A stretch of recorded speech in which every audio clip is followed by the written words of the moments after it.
Hello, Shemai. Welcome to my wild Welsh garden.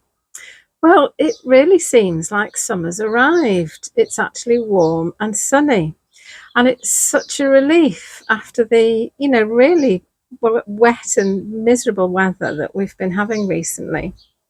And I have been feeling very low and despondent about it all. And the problem is that it's really quite easy for me to feel low and despondent. I mean, there are quite a number of people that are working very hard to try and make things better for the wildlife here in the UK and in Wales. And it just seems like, we have such an awful winter like we've had, and such a miserable spring and wet early summer, that it just sort of undoes all the good work that's being done, and it just seems so unfair. Insects and, well, all wildlife, but particularly insects, I think, this summer, this spring. I think they've really suffered from the weather. But I don't want to be low and despondent. I want to be positive and optimistic, and I want to look for signs of hope in the garden. So that's what I'm going to do today. I'm going to be looking for positive and optimistic signs. So I'd like to start with something positive. This morning I saw two different butterflies. In a previous video, I think I said that I'd hardly seen any butterflies this year, only the odd white one. Well, this morning I saw a green-veined white, which is great because that has suffered from climate change, I believe. And I also saw a ringlet. Well, I wasn't quick enough to film the green-veined white, I'm afraid.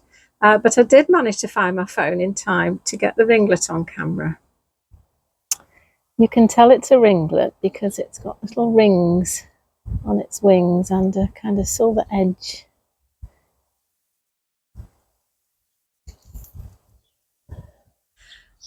I'm taking part in some citizen science projects. There's two running at the moment. One is called the Big Butterfly Count, and that started last Friday. And in that one, you count the number of butterflies that you see within a quarter of an hour. And it can be anywhere. It can be in your garden or in the park or out in the countryside. And the other one is the pollinator monitoring scheme.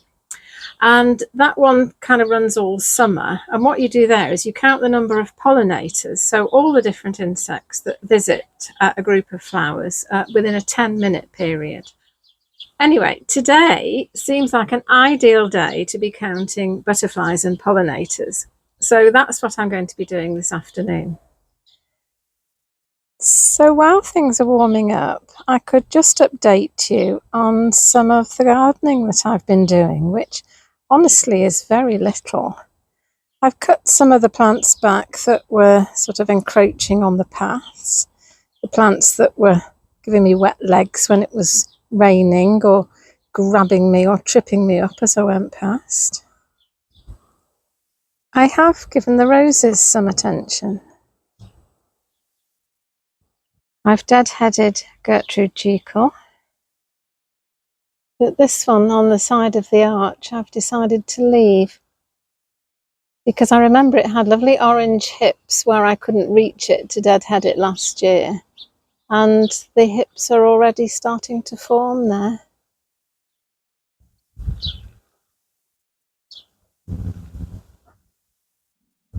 And there's some more again against the blue sky.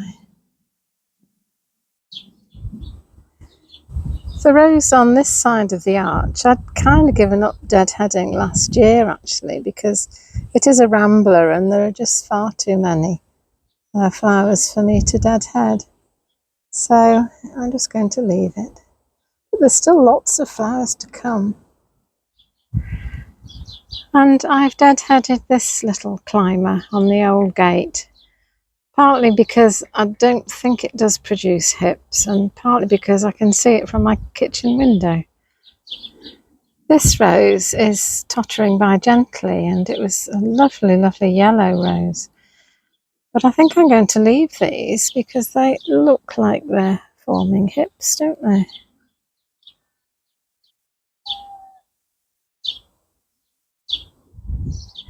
And I've cut a path through the arch over the stepping logs, so it does mean that I can get through. relatively easily now.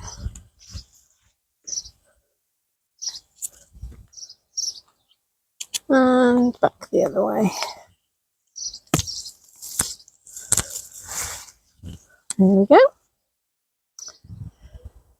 And I've cleared away all the compost from the old compost bin. I'm not sure you can see it, it's in the shadow, but I'll go down.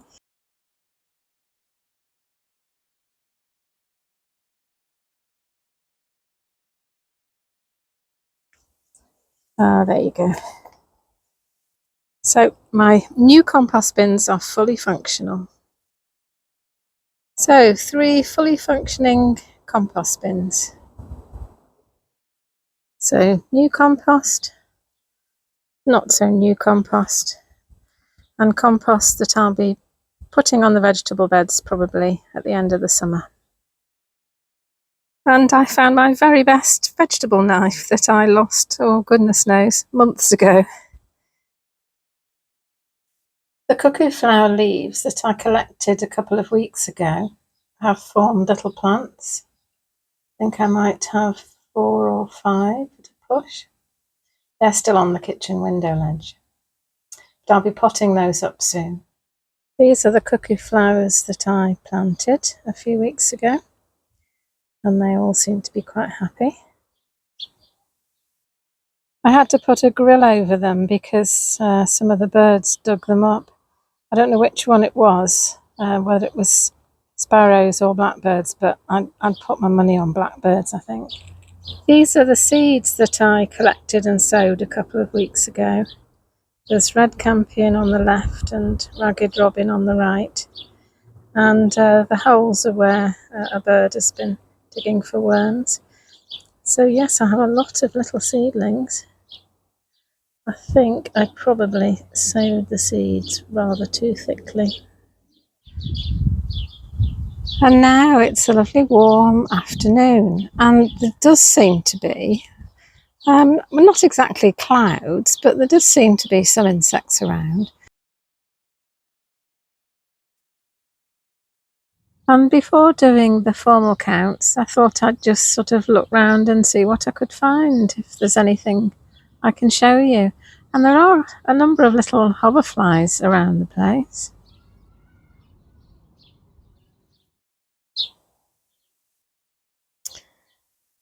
There are quite a number of bumblebees.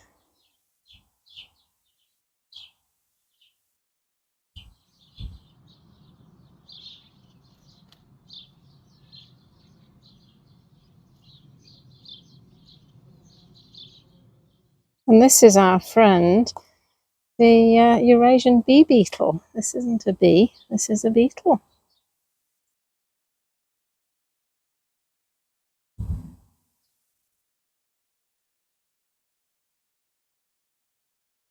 There are quite a few little solitary bees.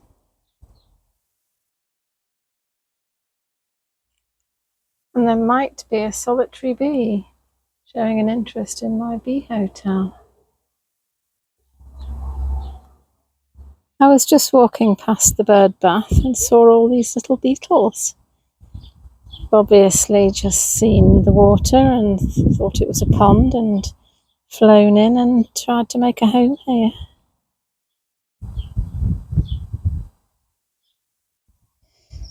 This is an interesting little corner for flies, for different insects. This corner just outside the greenhouse where Ivy the wood sprite is hiding, next to a foxglove. There's this enormous geranium roseanne, which I've actually cut back because I couldn't really get past it up the path to the potting shed.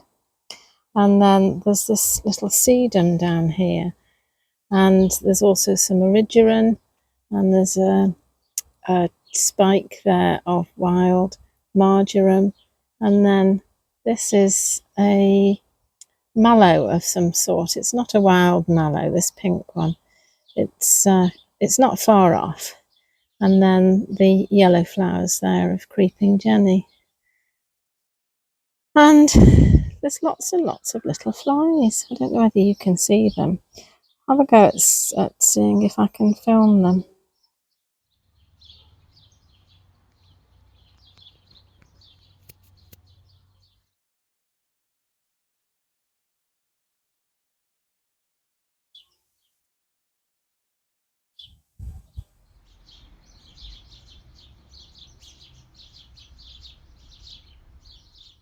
There are also quite a few flies buzzing around the pond here. There's a little hoverfly.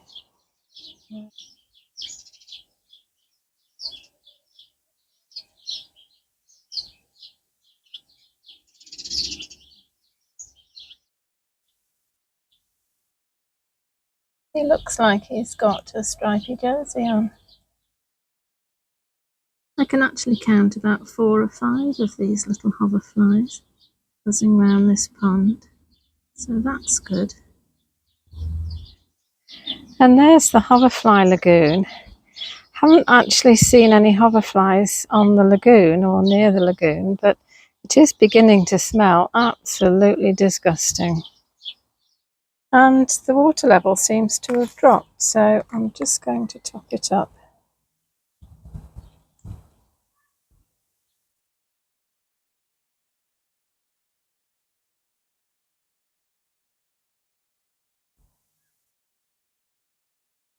Yeah, doesn't that look just disgusting? But apparently very attractive to a hoverfly.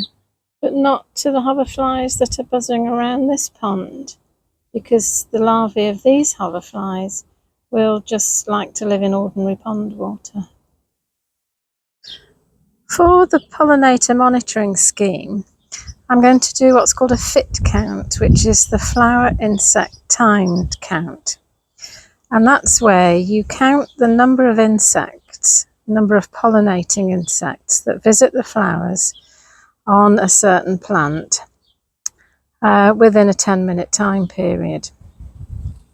And in order to do that, you use a metre square. So you count the number of flowers within that square and then just sit for 10 minutes and count all the insects that visit it. So I've done the fit count for this geranium, and I got 21 insects visiting the flowers within the 10 minutes. And I've done a fit count of this red clover at the side of the lawn, and 7 insects visited those within 10 minutes.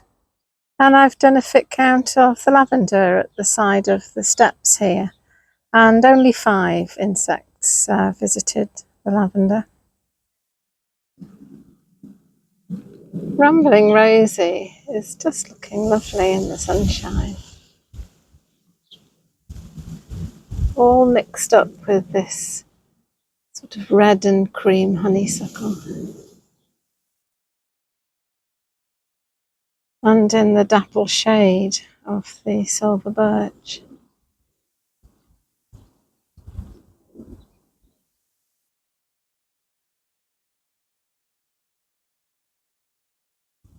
Just lovely. There's the honeysuckle flowers against the blue sky. Well, it's quite warm now when the sun comes out, so I'm going to sit in that seat in the semi-shade of the Rambling Rosie and just see if I can see any butterflies. So this is my view from here. Lots of flowers, little buddleia there, lots of lavender, and the huge white buddleia there. And I have seen not a single butterfly. And now I'm going to sit in that chair in that bit of shade over there and see if I can see any butterflies. This is my view from here.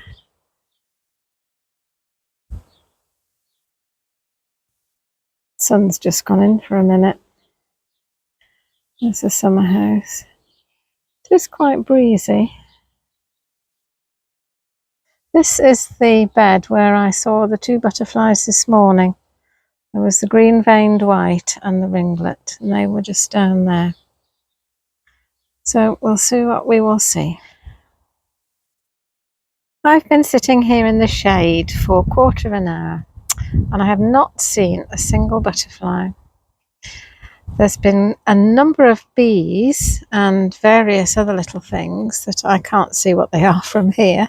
I'm visiting the clover and all the different geraniums that there are around, but not a butterfly. I know I keep going on about my messy edges to my lawn and how lovely I think it looks, but I've just been sitting here and just thinking, you know, I do like this. And also it seems like the insects like it too, because this is where the insects have been visiting while I've been sitting here. But unfortunately not butterflies. No, just flies and bees, but no butterflies.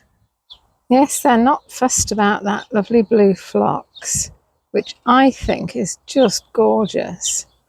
But the insects aren't bothered with it at all. I don't think I've seen a single one visiting it.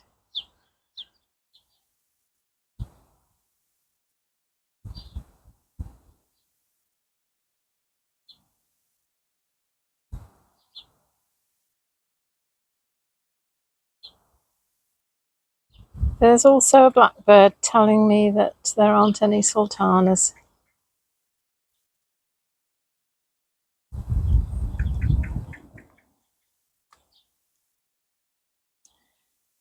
She's on the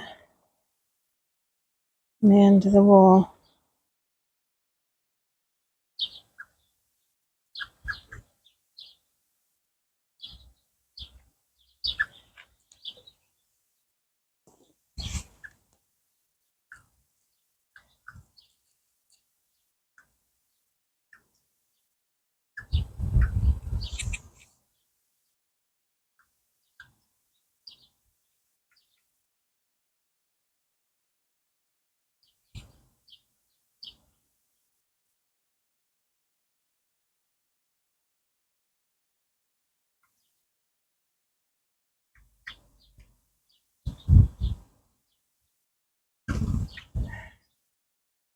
It's quite early in the morning and I've come out to check the moth trap.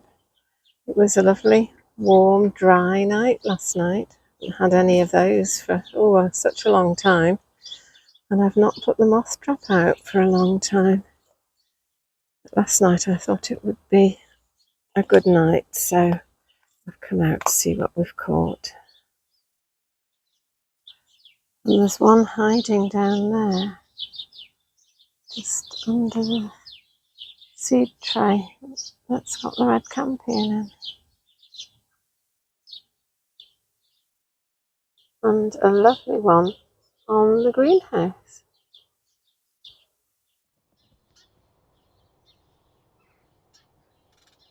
There's two little moths on the lid. 5 little moths in there. Lovely stripy moth there. And on that side, and there. Gosh, so many different sorts of moths.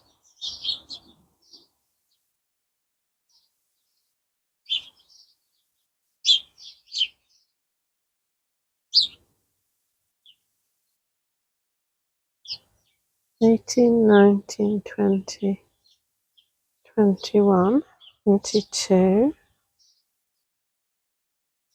23, 24,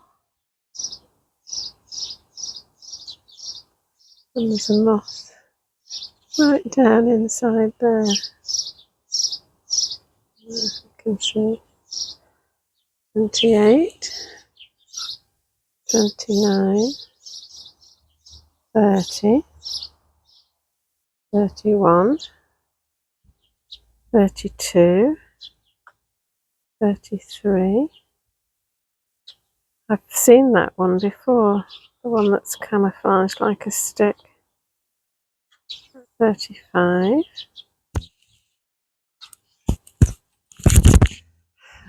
36, 37, 38, 39, 40, 41, 42,